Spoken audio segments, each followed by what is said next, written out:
Aboriginal and Torres Strait Islander people should be aware that this video may contain names and images of people who have passed away.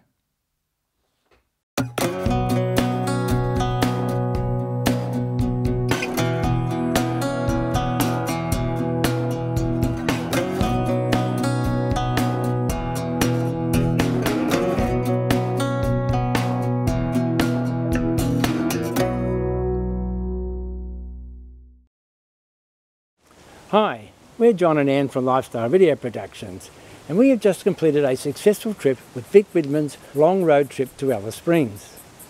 Now Vic, like us, is always looking for new adventure, and he was keen to follow up on a track that he heard had been blazed through an untouched section of the Simpson Desert. And we were invited to tag along. The Simpson is the largest parallel sand dune desert in the world. This northern section of the Simpson is known to have been crossed only once or twice in recent years by Joel Fleming of Direct 4-Wheel Drive, an Alice Springs-based 4-wheel drive training and touring company. Called Joel's Track after its pioneer, the route can be accessed from the Hay River Track via the tourist camp at Batten Hill. With a small group of vehicles tagging along, Vic led the convoy north to the Plenty Highway. We travel east along the Plenty on the narrow bitumen road, which became gravel not far from Gemtree. The dust was bad and we kept our distance apart, hoping it would blow away.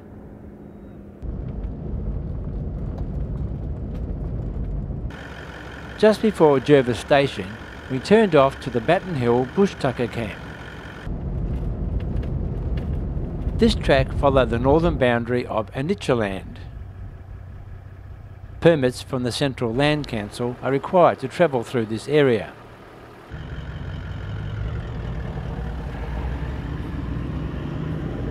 In this adventurous group were Vic Widman and Ian and his daughter of Great Divide Tours, Michael in his Troop Carrier, Mitch and Dennis in the 200 series, and Ann and I in LVP1.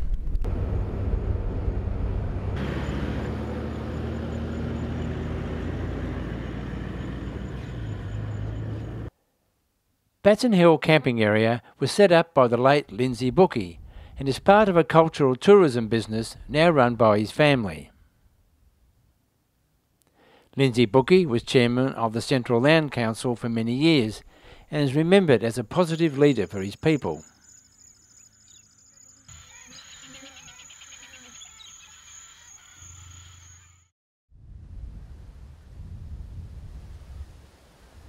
After a comfortable but windy night, we all prepared for the expedition ahead.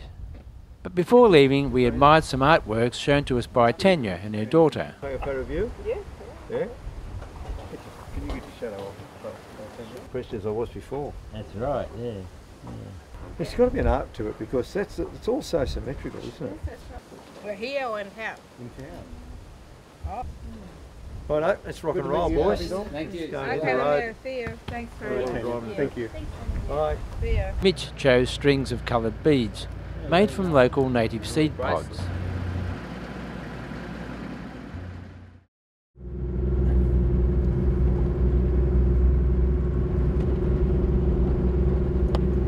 After leaving Batten Hill, the group headed down the northern section of what is known as the Hay River Track. This track follows the Hay River and beyond, south to Pepples Corner, where the border of Queensland, South Australia and Northern Territory meet. This track was also pioneered by Joel Fleming back in 1999. After several years of negotiations with the traditional owners, it was open to the public.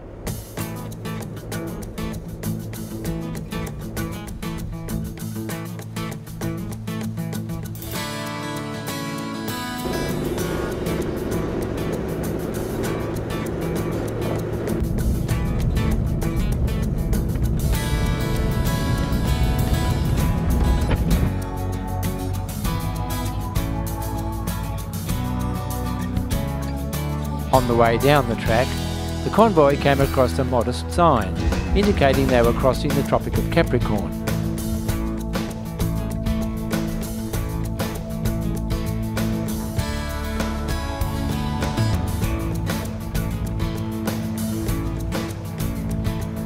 The track then followed the course of the dry riverbed.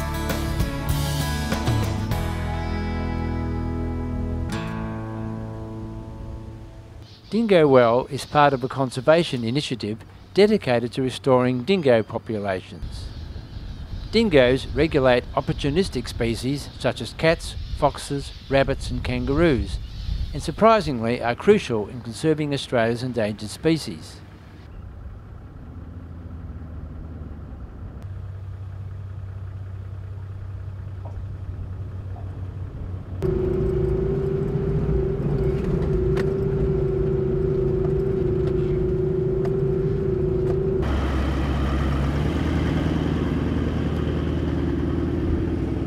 A little further south is the turn-off to Lake Caroline.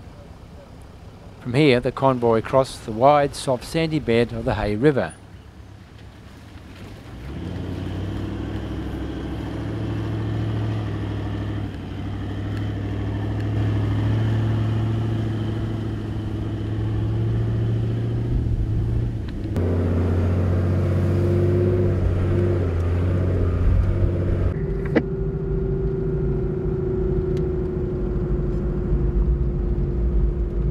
Lake Caroline is an impressive clay pan stretching as far as the horizon.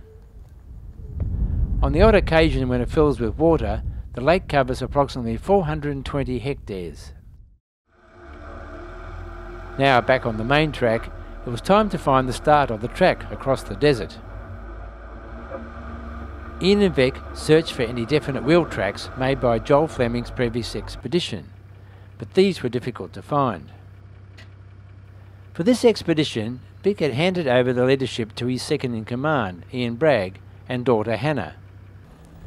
Vic took up the position of tail-end Charlie. This way, if they got lost in the desert, Vic would have someone else to blame.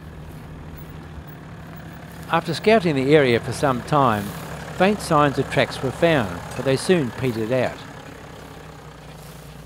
All Ian could do was to navigate by GPS, using the information gained from Joel himself. As for the rest of the convoy, all we had to do was follow Ian's tracks. This was not as easy as it seemed, and at times required 100% concentration. Grass not too long. Everyone knew it was going to be rough, but most assumed there would be some signs of tracks from the previous expedition. All the drivers in this convoy were experienced in outback off-road driving, but for most of us, making our own track through untouched terrain was something completely different.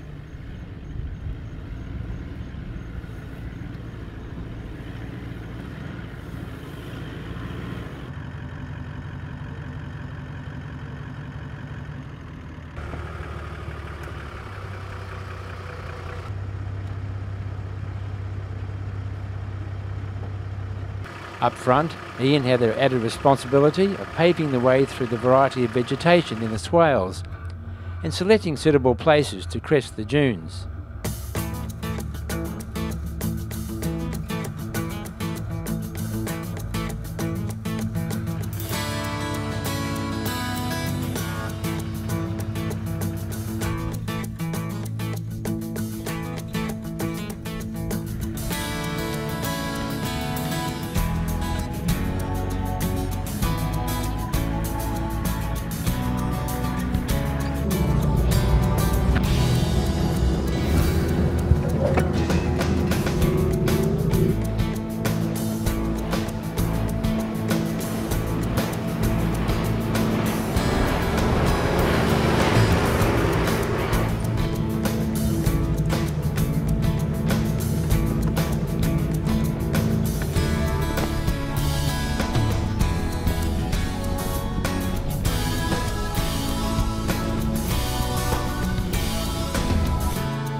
The sun was sinking in the west, and Ian found a swale that was level and lightly vegetated. It was decided to call it a day and to set up camp.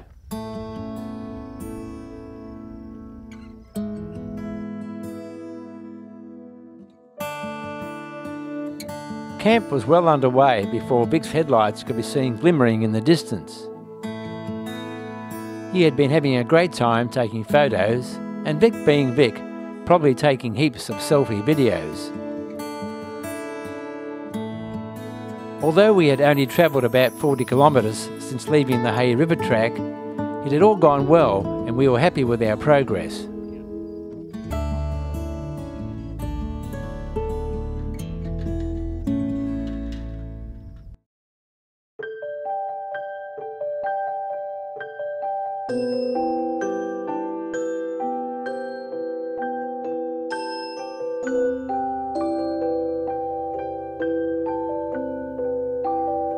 The next morning, the intrepid travellers were greeted by a big sky sunrise.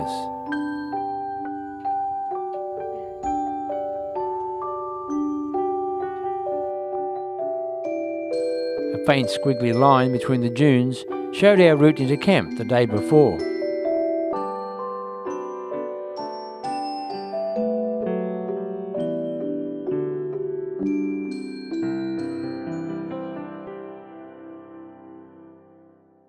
We were all keen to get on the move again as Ian led the way.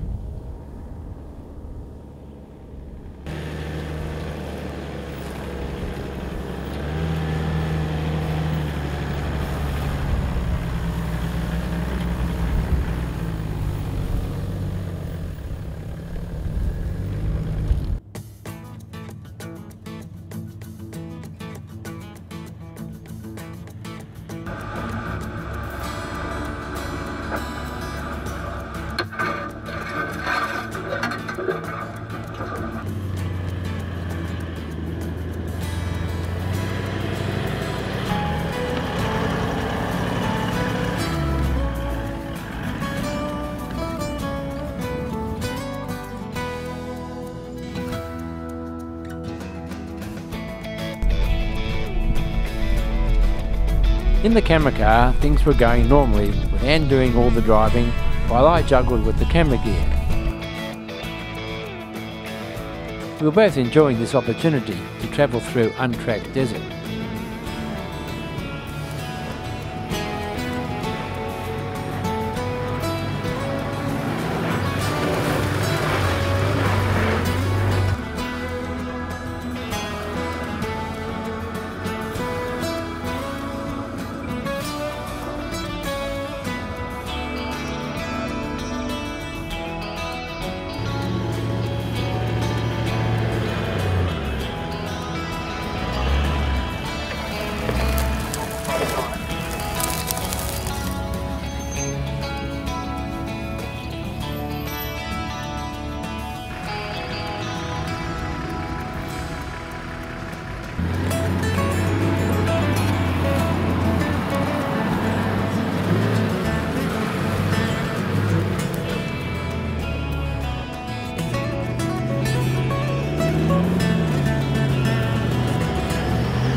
Wow, only just got up there. Look, we've dropped our tyres down to about 20 psi. To be honest, I think we need to go a little bit lower. And it's very soft, combined with the Spinifex mounds and the lumps. It just slows you right down. You can't get any speed up because the car just wants to bounce and rock and roll. So you've got to try and walk it up nice and slow. I'm doing this in high range first gear. Probably drop the tyre pressure down a little bit more. Might make it a bit easier. But boy, what a challenge and what fun we're having.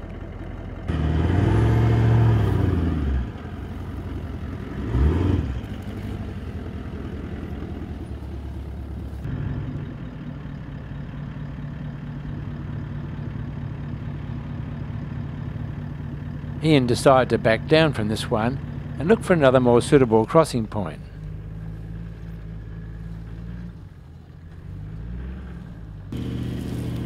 For a moment there was confusion about where Ian's tracks had actually gone.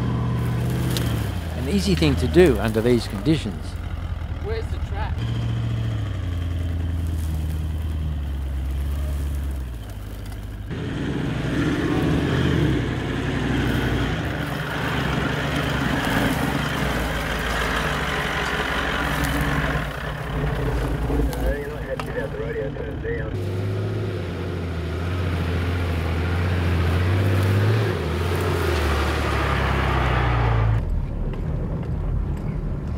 wasn't long before everyone was in order behind Ian again.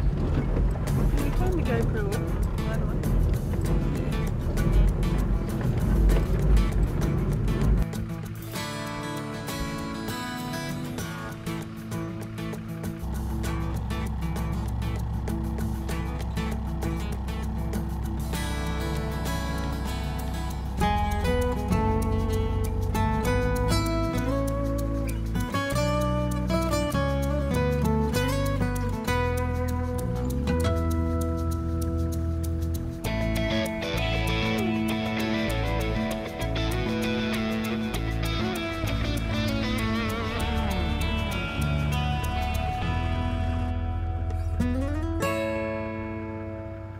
As the others came over a dune, they saw Ian out of the vehicle, excitedly waving his arms around. He had come across the wheel marks of a previous expedition, still to be seen in the sand and the crushed spinifex. Got the crushed spinifex here and here, dead bit there, and you can still see a remnant of a tyre track in the sand, and it just veers around to the right of that small bush. This was one of those needle in a haystack moments, but it also proved that Ian was on the mark with his navigation. The bonus of finding the old track was that we hoped to move on more quickly.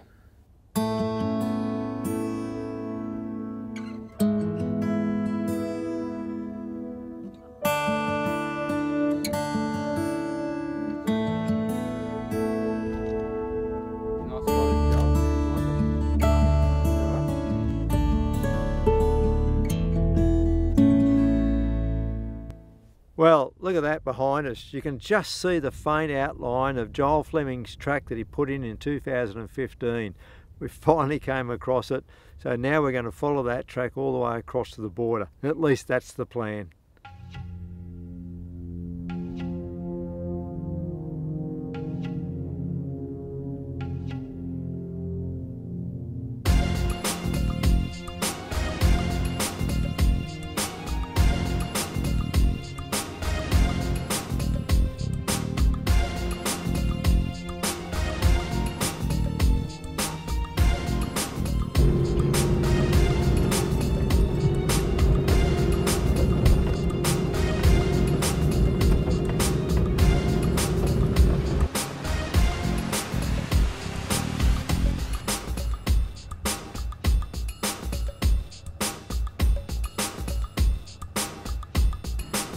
All went well for quite some time following the old track, but eventually it faded away and disappeared. It was back to blazing our own trail.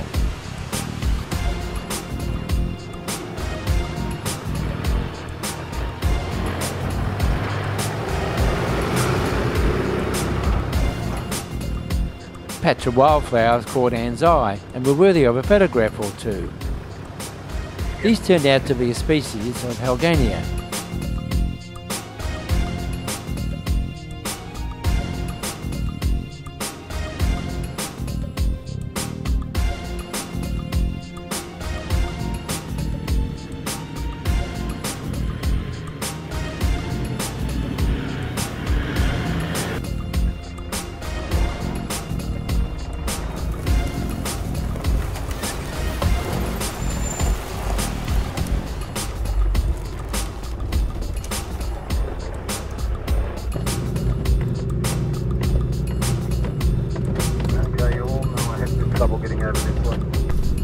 So far, on only the second day of this northern section of the Simpson Desert, we had spotted very little wildlife.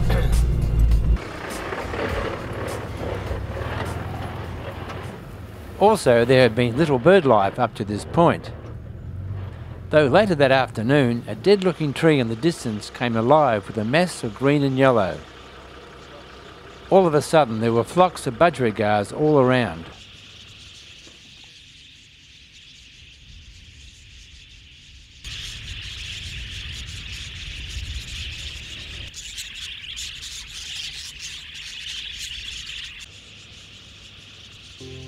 With the shadows lengthening, it was time to get a move on and find a suitable spot, somewhere out there, for a camp that night.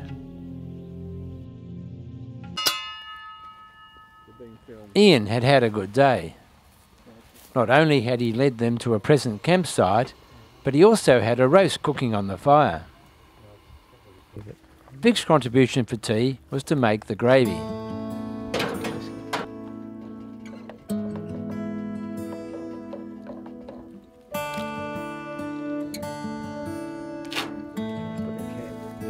Oh, look at that. That's just perfect. Wow. That's looking good. Yes, please. Just put it, yeah, gravy. Eh? Yep.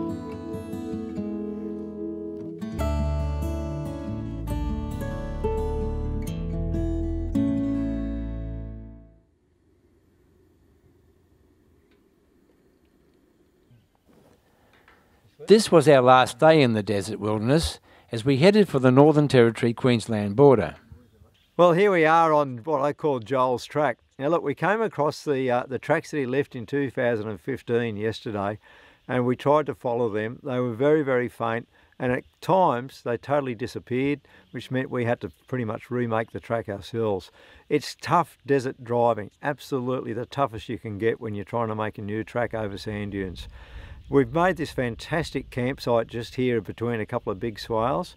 I think we did about 60 kilometres yesterday in almost 8 hours of driving. So that's pretty tough going. And we've had flocks of budgies flying around our camp today. In fact, one flock was probably over 1,000 in numbers. Absolutely amazing sight.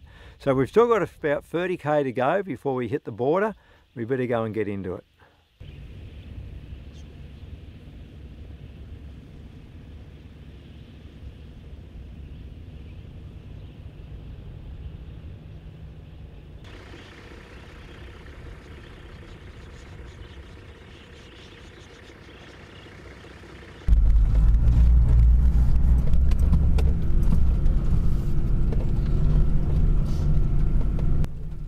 Joel Fleming had pioneered this proposed track because he could see the popularity of the Hay River track as a less travelled route north out of the Simpson Desert. So he decided to create another exit to the Northern Simpson, this time to the east.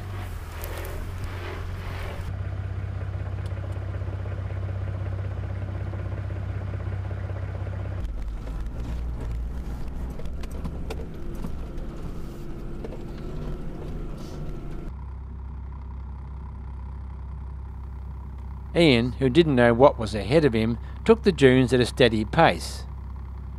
This meant that occasionally he needed a second or more assertive attempt.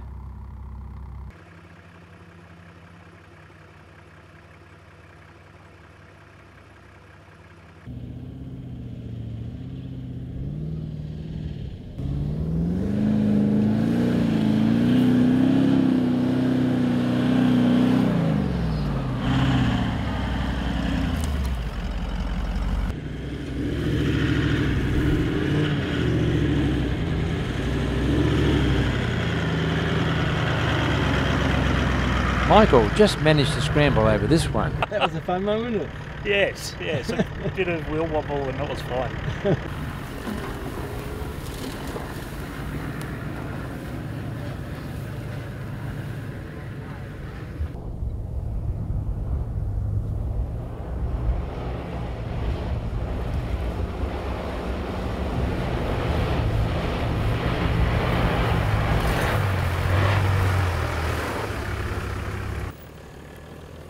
After discussions with Joel Fleming and Lindsay Bookie's family, Vic and his tour company, Great Divide Tours, obtained permission to carry out this reconnaissance trip.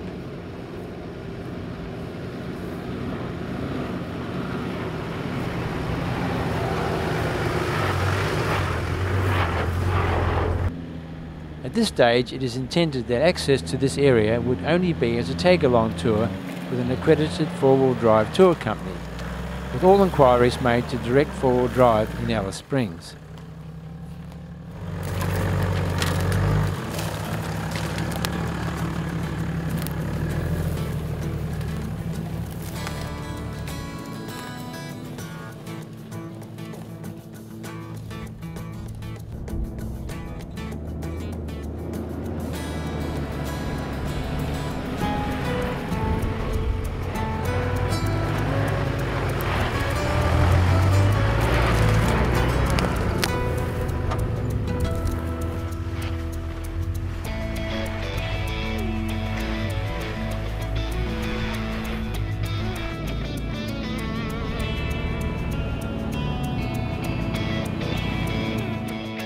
This was pretty hard driving, and although everyone was enjoying it, a break from morning smoker was welcome.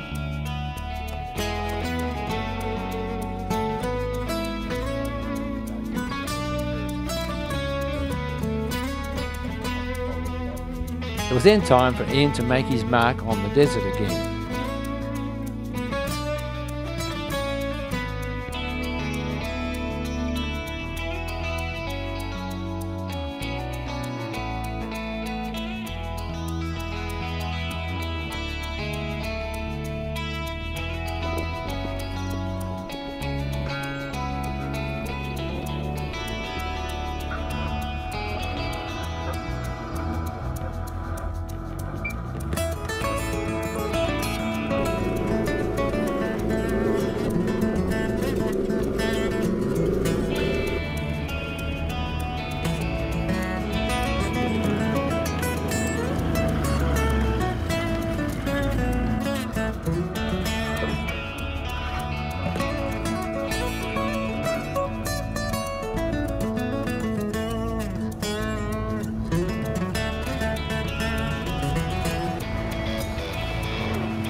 This time Ian was properly stuck.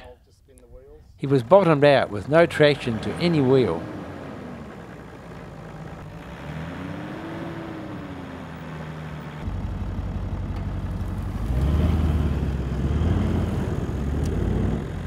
Mitch gave him a gentle tug with the snatch trap, but it needed a little more oomph.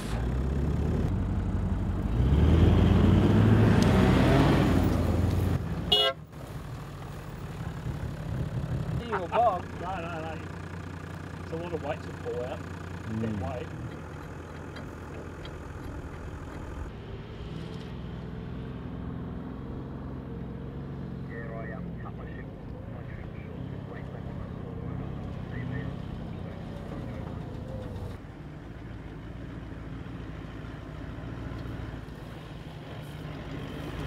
We were now feeling the full heat of the day when we stopped for a lunch break. Michael looked quite comfortable when he folded out his fox wing to create some shade.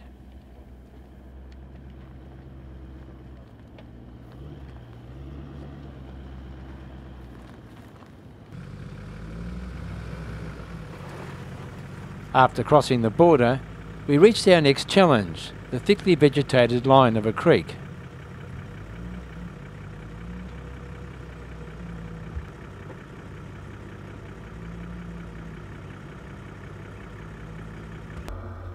Once he had confirmed that no one was likely to sink up to the axles, everyone slowly followed in his tracks. This also proved to be a challenge through the thick vegetation.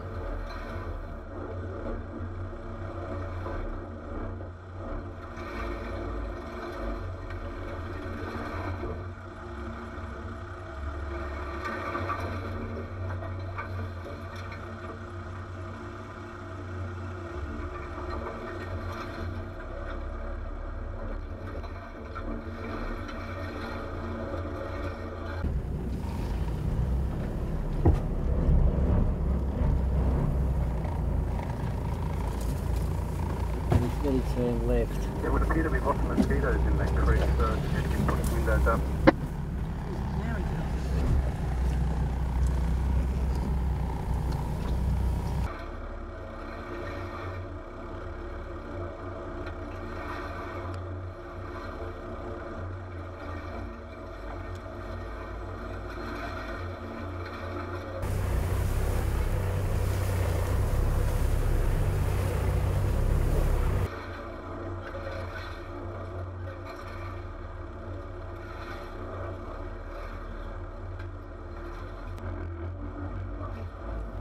Eventually, we all spilled out onto a station track.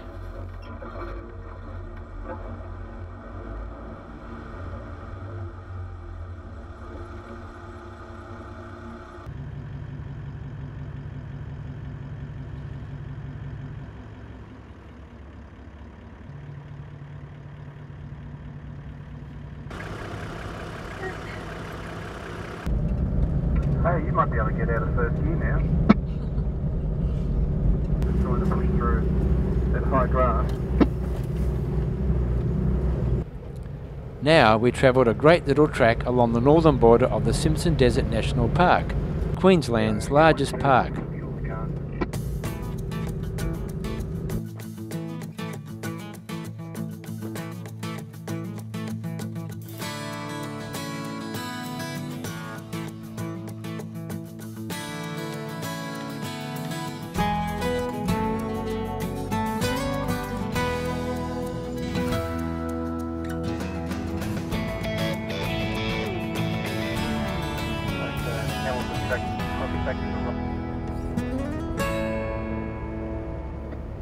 Once clear of the sand dunes, the track went to the north, travelling through a gibber plain.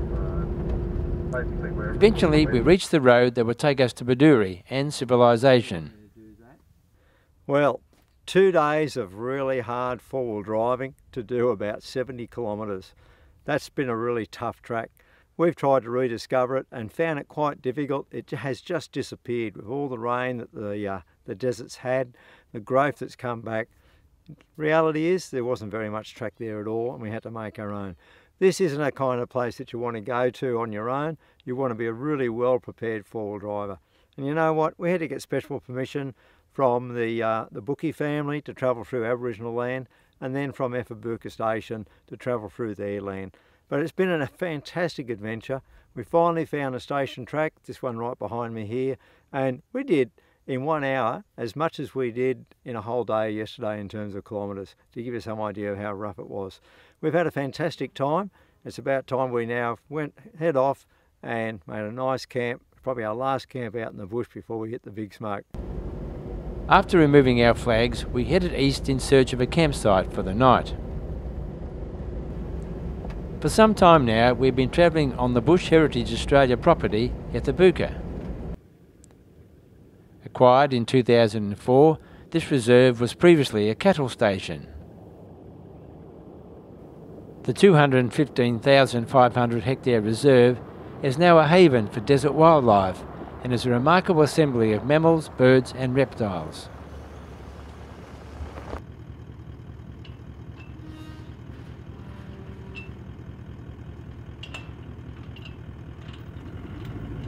Vic closed the gate on what had been for all a memorable and unique experience.